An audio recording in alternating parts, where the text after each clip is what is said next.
Hello everyone. Welcome back to Dewey's Ghost Story YouTube channel. I hope you have an exciting time listening to ghost stories today.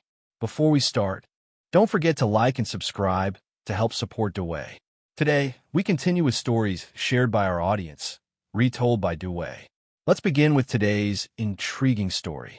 This story was shared by a friend of a bride while she was getting her makeup done. The bride recounted an event from over a decade ago. In her neighborhood, there was a man called Uncle Teuton, who, along with his wife, had 4 children, 3 sons and a daughter. Uncle Teuton and his wife used to cook for weddings. Whenever there was a wedding, they would be hired to prepare the meals. At that time, they were preparing to purchase pots, pans, and other utensils for their work. In front of Uncle Teuton's house was a large canal. In the past, in the Mekong Delta, these canals were often used by boats selling various goods, including pots and pans. People would buy items from these boats, sometimes paying for them after the harvest season. On that day, as Uncle Teuton and his wife were waiting for a boat to pass by, they spotted one selling a lot of goods. They called the boat over to make their purchases. The boat owner, Mr. Nam, Thursday, sold them many items. Uncle Teuton asked to pay later, promising to settle the debt after the rice harvest. At that time, transactions were often based on trust, with no written contracts or receipts. Mr. Nam Thursday noted the unique features of Uncle Teuton's house for future reference. A star apple orchard behind the house and a row of eucalyptus trees in front. The debt amounted to 7 taels of gold, a significant sum at the time. Before signing the debt note, Uncle Teuton, driven by greed, decided not to pay. He signed the note with a false name, Lu Van Quang, instead of his real name, Nguyen Van Ton. Mr. Nam, Thursday, trusting his notes about the house's features, wasn't suspicious. In that area, Uncle Teuton's house was distinct due to its orchard and trees, unlike others that had fish ponds. After Mr. Nam, Thursday, left, Uncle Teuton and his wife cut down the orchard and replaced it with a fish pond, like other houses. They also removed the eucalyptus trees and planted mango trees instead, erasing all identifying features of their home. When the rice harvest season ended, it coincided with the day the boat owner's couple came to the house to demand the debt they were owed. The boat owner had found the right house, but the row of trees in front was no longer there, so he entered with the debt paper looking for Mr. Teuton. When Mr. Tu and his wife came out to talk, Mr. Tu started to deny everything, saying, "Where did you come from, demanding money from me? So Mr. Quang bought your stuff, and now you're showing me a debt paper with the name, Le Van Quang. My name is Tan, not Quang. How could you ask me for money?" The boat owner realized that Mr. Tu and his wife were being deceitful, and he was furious, but the debt paper clearly didn't have Mr. Tu's name on it. Frustrated, he went to the back of the house to check for the row of star apple trees, but they were gone, replaced by a pond full of snakehead fish, which had grown large. The boat owner was livid, and the argument escalated. To cover up their wrongdoing, Mr. Tu called his relatives to chase and beat the boat owner's couple. At that time, the boat owner was on shore while his pregnant wife remained on the boat. Upon hearing that her husband was being chased and beaten, she ran up to intervene, but Mr. Tu accidentally hit her pregnant belly. Everyone in the neighborhood knew she was pregnant, but it wasn't clear if she had a miscarriage. As the commotion grew, the neighbors gathered to intervene. Once they heard the whole story, they realized Mr. Tu and his wife intended to cheat the boat owner. They had rented a machine to dig the fish pond as a cover-up. The neighbors felt sorry for the boat owner's couple, especially since the wife was pregnant and had been hit. However, despite the clear evidence, no one dared to testify against Mr. Tu because he and his family were very aggressive. Eventually, the boat owner's couple left, and as they were leaving, the boat owner helped his wife down to the boat despite her pain. Before starting the engine to leave, he shouted back at Mr. Tu and his wife, "You can keep the money you owe us, but you'll never have peace. Don't plan weddings, prepare for funerals instead." After this incident, no one in the neighborhood interacted with Mr. Tu's family anymore, and no one hired them for cooking events because they saw how greedy and violent they were. Their business plummeted, and a few days after the argument, the fish in their pond mysteriously died. Mr. Two and his wife dried the fish for preservation since they couldn't consume them all at once and didn't want to waste them. They gave some to relatives, as the neighbors wouldn't accept them. After the fish died, their 6-year-old daughter started having issues. One day, while playing with other kids, she suddenly began eating dirt. The other children were scared and called Mr. Two and his wife. When Mr. Two tried to carry her, she bit him hard. They tied her up and took her to the hospital, but there she seemed normal. The doctors found nothing wrong and sent her home. However, at home, she would have fits, especially when she saw her father, as if she wanted to attack him. These episodes happened every few days, scaring Mr. Two and his wife, who feared she might die during a fit. They decided to stop working to care for her. While they were dealing with their daughter's condition, their eldest son, Ty, also faced trouble. One night, after drinking, he decided to take a shortcut home through the fields instead of the main road. But as he approached the pond, my family used to have a pond for raising snakehead fish, but now it's just a water pond with some water spinach growing in it. One day, we couldn't find our way home and fell into the water spinach ditch. We searched together and eventually found my son had died in the pond behind our house. By the time we retrieved the body, it was covered in moss and algae, stiff and rigid. The family prepared for the funeral, and the women gathered to cook food for the ceremony, while the men discussed how to build a grave for him. Uncle Nam, my brother-in-law, was tasked with buying a coffin. Uncle Nam was known for haggling over prices of the market, whether the item was expensive or cheap. He insisted on getting a discount or an extra item.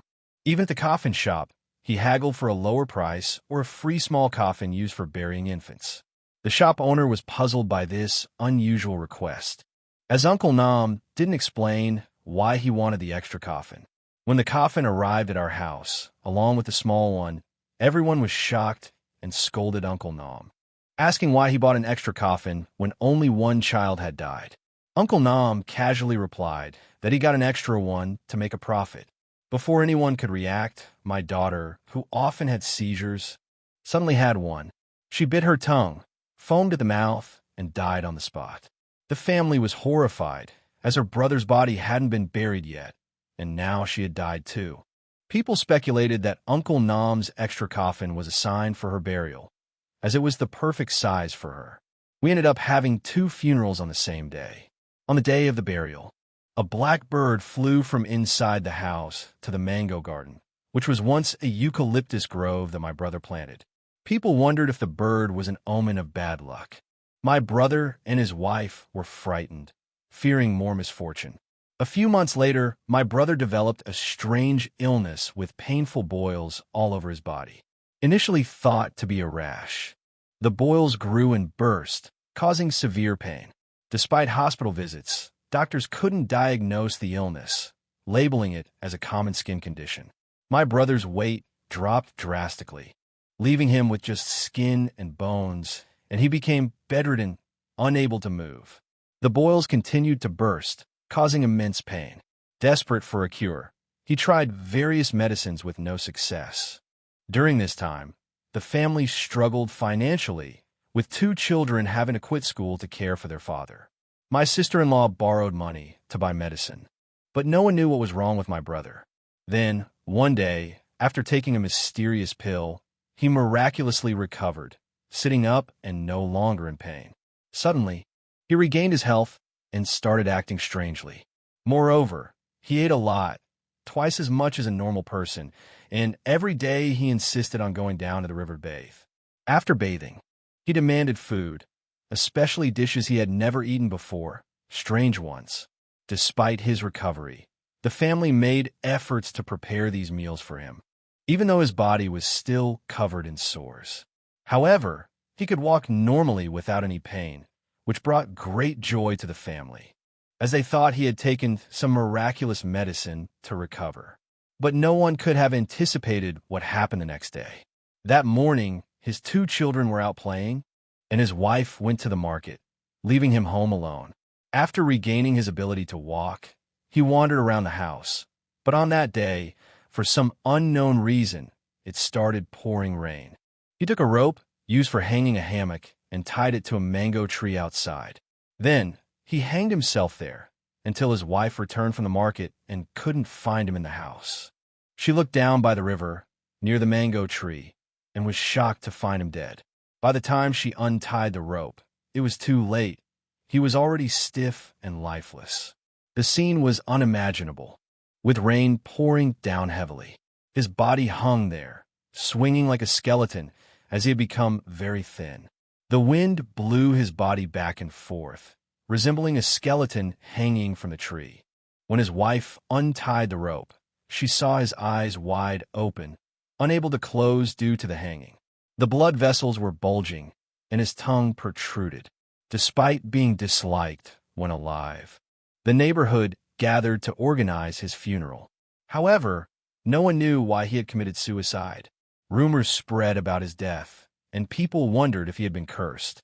As his family had fallen apart within half a year, with his children dying young and now him. During the funeral, people recalled a dispute between his family and a couple selling goods from a boat.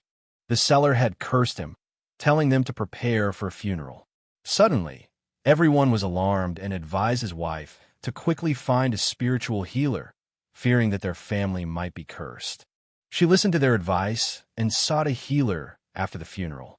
However, the healer refused to help, saying they had lived wickedly, and it was their karma. He didn't want to be affected by their misdeeds. Feeling guilty, his wife pleaded with the healer for days, promising to repent and make amends for their wrongdoings. Eventually, the healer agreed to help. He accompanied her home and immediately went to the riverbank in front of their house. There, he retrieved a black plastic bag tied to a bridge pillar. It floated but didn't drift away as it was secured to the pillar. When he opened the bag, everyone was shocked. They had always thought it was just trash floating in the river.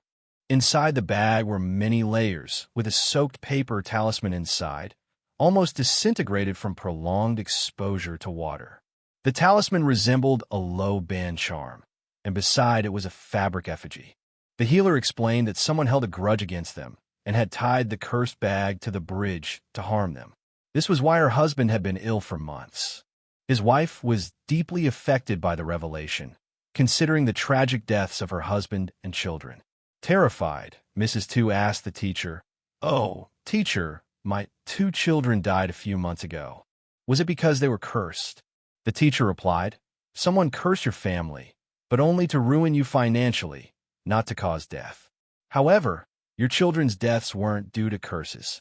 It was because your husband accidentally caused the death of a child in its mother's womb.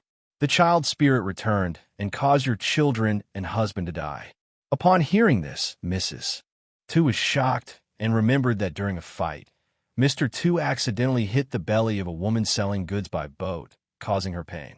No one knew she had a miscarriage. Mrs. Tu realized that the woman must have lost her child and cursed their family. After all, Mr. and Mrs. Tu were greedy and stole the woman's money, so it was understandable why they were cursed. Mrs.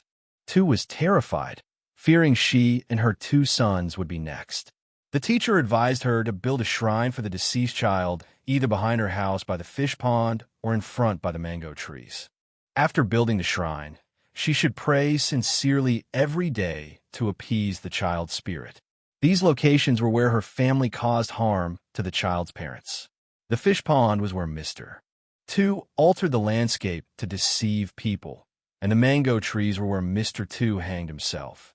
After dealing with the curse and the fabric effigy, the teacher gave Mrs. Tu's sons 2 necklaces, instructing them to wear them until they marry, never removing them, even while bathing. Before leaving, the teacher reminded Mrs. Tu to follow his instructions and not blame the couple in the boat. Her family caused harm first by not repaying debts and deceiving people. Though the couple used black magic, they would face divine retribution. Mrs. Tu was advised not to seek revenge, but to repent and pray for her husband's soul. The teacher left without taking any payment, and Mrs. Tu followed his advice. Though she and her children weren't wealthy anymore, they lived peacefully without disturbance. Every year on the anniversary of the incident, Mrs. Tu cooked a meal to offer at the shrine, treating it as the child's memorial day. Though it's unclear if the child's spirit has reincarnated, Mrs. Tu continues to pray and make offerings, seeking redemption for her family's past actions. This story teaches us about karma and the inevitability of reaping what we sow. Hello everyone, welcome back to Dewey's Ghost Story channel on YouTube. I hope you have an exciting time listening to ghost stories. Before diving into the tales, don't forget to like and subscribe to help Dewey out. The first story comes from a female student from Travin. She recalls the year 2014 when she started her first year at college. At that time, she and a friend from her high school class moved to Travin City to rent a place and attend college. The rental house they chose had a spooky bamboo grove in front, and later she discovered it was built on an old cemetery. Initially, she didn't know this when she moved in. She stayed in room number 3, and for the first 3 months, everything was fine. However, after 3 months, she began to experience strange changes in her body. She became very withdrawn, stopped talking to anyone, and frequently skipped classes due to laziness. Previously, she didn't stay out late, but suddenly she started going out every night, returning only in the morning. These were just unusual changes in her behavior, as she hadn't seen any ghosts yet. After a short while, a lump appeared under her right armpit, resembling a benign tumor, prompting her to visit the hospital. Doctors confirmed it was benign and prescribed medication. But since the lump appeared, she felt extremely uncomfortable, especially around 7 or 8 p.m. when her body would heat up and feel restless. There were times she saw a blue flame on the stove, even when it wasn't turned on, which frightened her. She called her roommate, Han, to check, but Han found the stove off, realizing something was wrong with her friend. Han suggested they go out for smoothies, and all 3 stayed out until 6 a.m. before returning to their room. That night, she slept well, but couldn't ride her bike to school anymore due to the pain from the growing lump. Coincidentally, Han and another friend, Nu, went home, leaving her alone in the room. Around midnight, while watching a movie on her laptop, she felt a male presence lying beside her, hugging her tightly, making it hard to breathe. She struggled until she felt relieved and sat up, covering herself with a blanket to calm down. Suddenly, the blanket was pulled off and her leg was grabbed, startling her awake. She stayed up until 6 a.m. before venturing outside. When she opened the door, the other tenants had gone to school, leaving her alone. Later, when the neighbors returned, she shared her experience, and, surprisingly, all 10 rooms reported similar disturbances that night. For instance, the woman in room number 1 also faced strange occurrences. Your sister organized a gathering with friends for drinking. While sitting and drinking, she suddenly noticed a strange girl sitting between her 2 friends. At first, she thought one of her friends had invited this girl. However, she was quite drunk and not completely aware. She offered the girl a drink, but the girl didn't respond or drink, so your sister asked her to leave. Later, when the party ended and everyone went home, your sister remembered the girl and realized she wasn't part of the group.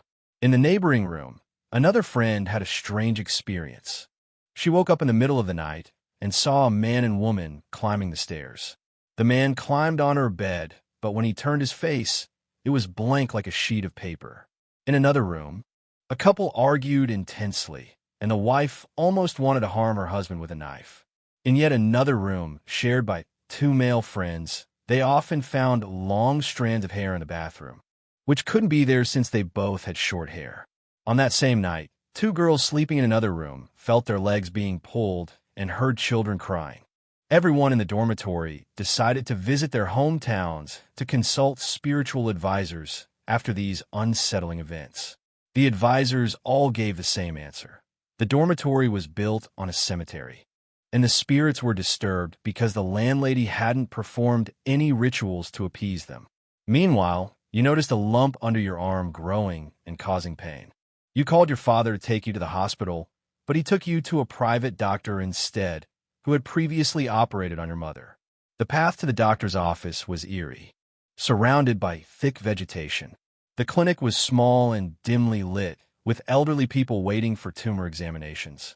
The doctor quickly diagnosed your lump as malignant and advised immediate surgery.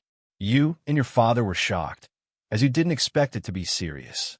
Your father asked to delay the surgery due to financial constraints, but the nurse insisted on immediate action. Your father then called your mother to send money, causing her to faint at work. Your aunt borrowed $6 million for you, and once the money was transferred, you were taken to the operating table. However, you hadn't eaten anything, so your father asked the nurse if you could eat something before the surgery. The nurse insisted that you couldn't eat because the doctor was ready. You were then moved to the operating room, which looked like a regular bedroom with some modifications and a curtain. You lay on a stainless steel stretcher, feeling like you were in an abandoned hospital. The nurse told you to wait for the doctor. You had many questions in your mind but couldn't voice any. After about 5 to 10 minutes, a man around 40 years old entered, wearing a gray t-shirt and jeans, without any protective clothing. He said the surgery would start and instructed you to shout if you felt any pain so they could administer more local anesthesia. During the surgery, you didn't feel pain but sensed every cut because the doctor used local anesthesia, not general. When the doctor began cutting, you felt nothing initially, but when he used scissors to cut through, you felt each incision. The doctor complained about the dull scissors to the nurse, realizing too late that they weren't sharp. This unprofessionalism scared you, and you started crying. The nurse told you to stop crying, or the surgery would take longer. Your father, waiting outside, was unaware of the situation and was worried by your cries. He tried to enter the locked room, but the nurse reassured him. After 30 minutes and more anesthesia, the surgery was successful. The doctor removed 2 small lumps from your chest, resembling small eggs. He showed them to your father, explaining they were malignant tumors and that more surgery might be needed. He planned to send samples to Saigon for further testing and instructed your father to return in a week for stitch removal. Back at your rented room, your roommates took turns caring for you, suggesting you move out soon. Your father faced criticism for not taking you to a proper hospital in Saigon. Eventually, he borrowed $10 million and took you to Saigon for another examination. The doctors there revealed that the removed tissue was an accessory breast tissue, not a tumor, and criticized the previous doctor for removing it unnecessarily. After returning home, you fell ill, experiencing something like possession. Your father took you to a spiritual healer who identified a spirit attached to you, claiming you lived on its land. The healer managed to remove the spirit, but advised you to leave the rental immediately, as it was built over a cemetery and haunted. The next day, you and your roommates quickly moved out, following the healer's warning. Upon leaving, you asked the landlord about the place, and she confirmed its haunted history. Why are you all making such a fuss? In this row of rental rooms, only the grave of her grandmother is located under room number 2. There's no other grave, so why are you exaggerating? Later, when people kept talking about it, she invited a priest to perform a ritual. The ceremony was quite simple, but eventually, everyone in the rental row moved out. No one stayed, so there was no point in performing rituals anymore. It's uncertain whether anyone rented the place afterward, as you no longer know about it. Moving to the second story about your mother, when your parents married, they were together for over a year without conceiving. After a year, your family started gossiping, saying your father married a transgender person, which is why there was no pregnancy. However, that wasn't the case.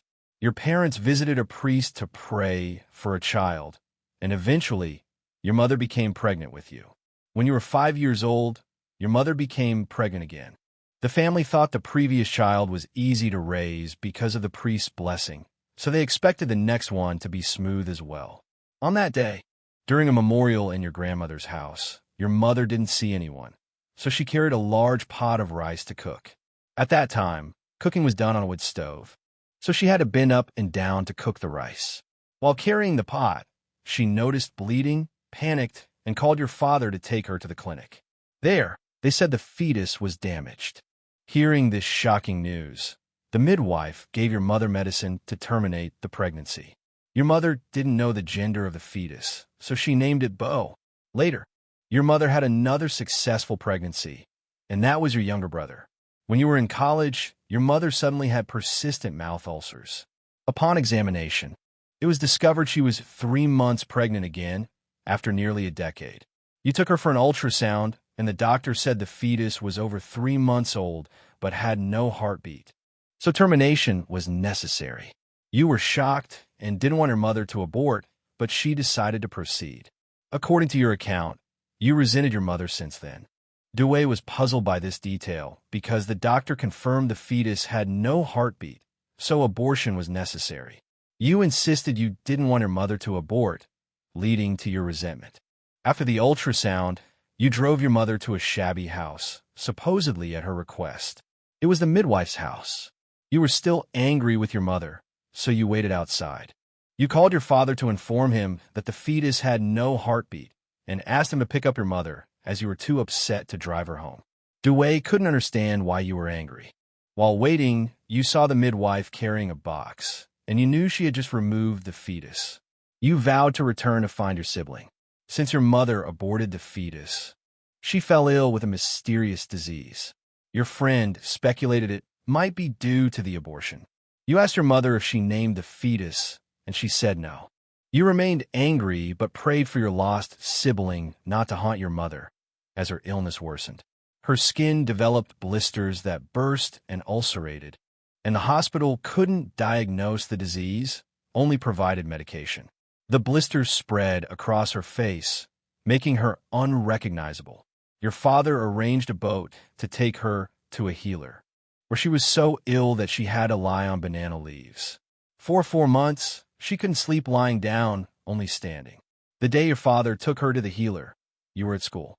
The next day, you visited, and your mother said the healer removed 2 large pus lumps from her knee, but it ulcerated further.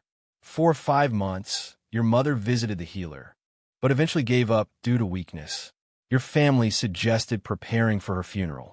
However, your sister insisted on trying a dermatology hospital in Saigon. After 4 years of treatment, your mother fully recovered. The doctors even restored her appearance. She returned home healthy for about a year, until the next Tet holiday. Your father hurriedly took your mother to the dermatology hospital for treatment when she fell ill, right during the Lunar New Year. Because of the recurrence of her condition, your mother had to stay in the hospital throughout the holiday. As a result, the hospital was quite empty at that time. Each night, your mother heard the sounds of temple bells and drums, as if she were lying next to a temple. When she asked your father if he heard anything, he said he didn't, though he was quite afraid of ghosts and climbed in a bed next to her. The previous nights were filled only with the sound of bells, but on this particular night, your father also heard them. When he woke up startled, he noticed the sores on your mother's body turning red and twitching, as if something was crawling inside. He tried to wake your mother, but she didn't respond. Eventually, your mother spoke with her eyes closed, saying to be quiet as a monk was treating her. After she fully woke up, your father asked if she had been dreaming, but she said she hadn't seen or dreamed anything. The next night was similar, with the sounds of bells and horns. Later, a spirit entered your mother and spoke to your father, claiming to be a monk who decided to heal your mother. The monk asked that after healing her, he be allowed to enter her body to help others. Despite the unsettling nature of the request, your father agreed, setting a condition that if the monk healed her, he would allow it. The monk promised that within a month, your mother would recover completely. True to his word, nearly a month later, the doctors praised your father's care, noting the wounds were nearly healed, and soon she could be discharged. Upon returning home, surprisingly, about 100 people came seeking your mother's healing abilities, although she had just recovered and was still weak. She managed to treat about 30 people a day, which was inexplicable, as she had been an ordinary person before her illness. The way she treated others was not detailed, but some visitors seemed possessed upon arriving at your house, behaving strangely. During this time, you were still studying Korean in Kendo and had not found a job. One day, friends invited you to visit Ong Temple and Nin Kyo Wharf to pray for your deceased sibling's spirit to protect your family and help find their remains. Upon returning home, You felt heavy-hearted and saw your mother crying like a child, speaking in a different voice. Realizing she was possessed, your father asked who was inhabiting her, and a child spirit claimed to be your sibling, having searched for the family for 19 years. Since your family moved after your grandmother's death, the spirit struggled to find you. The child spirit mentioned being named oddly by your mother and expressed hunger and lack of clothing. After conversing with the spirit, unexpectedly, the monk's spirit re-entered your mother and offered to take the child spirit as a disciple. You inquired about another sibling abandoned in a hut, and the monk revealed they would soon reunite but could not be claimed by the family as they were about to reincarnate elsewhere.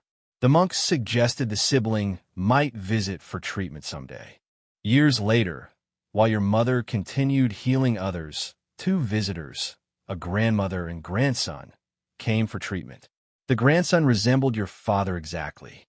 The monk confirmed this was the sibling abandoned long ago, now reincarnated into another family, with parents working far away, leaving him with his grandmother. The boy had a mild heart condition. The grandmother, unaware of the coincidence, often remarked on the resemblance. Currently, your family no longer contacts them, and the story ends here.